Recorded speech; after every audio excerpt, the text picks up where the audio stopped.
kaninyong tanan, Rosie here, your speak like a local teacher. Karon nga adlaw atong pagahisgutan kung unsaon pag-istorya ang oras sa Cebuano nga sinultihan. Telling time. How to tell time in Cebuano. Unsaon pagstorya ang oras sa Cebuano? Well, to begin with, let us familiarize the terms for telling time in Cebuano. First, time, oras. Oras or time. Minutos, minutes. Segundo, second. Alas, o'clock. Sa, at. Og, and. Buntag, morning. Udto, noon. Hapon, afternoon. Gabi, night. Tunga sa gabi, midnight. Kaadlawon, dawn. Now, how do we ask about the time in Cebuano? Or how to ask time in Cebuano? Unsaon pagpangutana ang oras sa Cebuano nga sinultihan? Now, we have unsay oras. Unsa, urasa, they are similar, just different way of saying it. In English, it's what time is it? Unsay oras karon? What time is it now? Unsa na ang oras sa Pilipinas? What time is it in the Philippines? Unsay oras diha? What time is it there? Unsa ka oras sa mahuman sa imong trabaho? What time are you going to finish your work? Now, in expressing the time or when responding a question about the time, you structure your answer by combining the hour and the minutes. The format is the following: hour plus minutes plus sa plus time of the day, buntag, udto, hapon, or gabi. Okay? Then, halimbawa or example, alauna sa hapon, 1 p.m. Or alauna sa kaadlawon. When expressing the time like 1 o'clock, we don't say alas, we only say ala una. Okay, we didn't say alas una, no. Just say ala una. Only the 1 o'clock. Okay, the rest you have alas, alas dos, alas tres, alas cuatro, except 1 o'clock. Okay, 1, ala una. Now, we have 8:30 p.m. Alas 8:30 sa gabi. Alas 10:10 sa buntag. So, 10:10 a.m.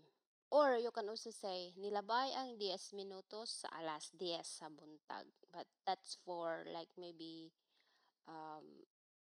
professional use like on radio. Okay, so in telling the time in Cebuano, we don't use the Cebuano numbers, we use Spanish number. Okay, so we have the numbers here for you to practice. Uno, 1, dos, 2, tres, 3, cuatro, 4, cinco, 5, seis, 6, siete, 7, ocho, 8, nueve, 9, 10, 10, 11, 11, 12, 12, 13, 13, 14, 14, 15, 15, 16 or 16, 16, 17, 17, 18, 18, 19, 19, 20, 20, 21, 21, 22, 22, 23, 23, 24, 24, 25, 25, 26, 26, 27, 27, 27, 28, 28, 29, 29, 30, 30, 30, 31, 31, 32, 32, 33, 33, 34, 34, 35, 35, 36, 36,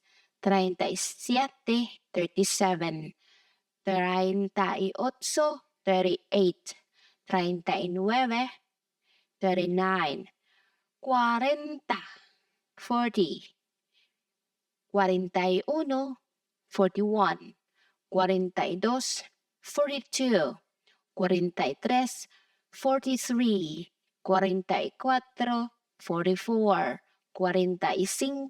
45, 45, 46, 46, 47, 47, 48, 48, 49, 49, 50, 50, 51, 51, 52, 52, 53, 53, 54, 54, 55, 55, 56, 56, 57, 57, 58,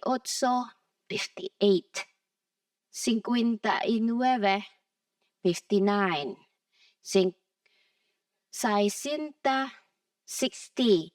So you can use those number in telling the time or the minutes, segundo, to tell the time in Cebuano. Now let's practice. Please write your answer in the comment section. Palihog, isulat sa comment section ang inyong tubag sa pangutana or sa oras nga anaa sa litrato. Okay? So, that's all for this lesson. Daghang kaayong salamat sa inyong pagtuon uban kanako. Kita-kita ta sa sunod higayon. Amping kanunay og daghang salamat. Bye-bye.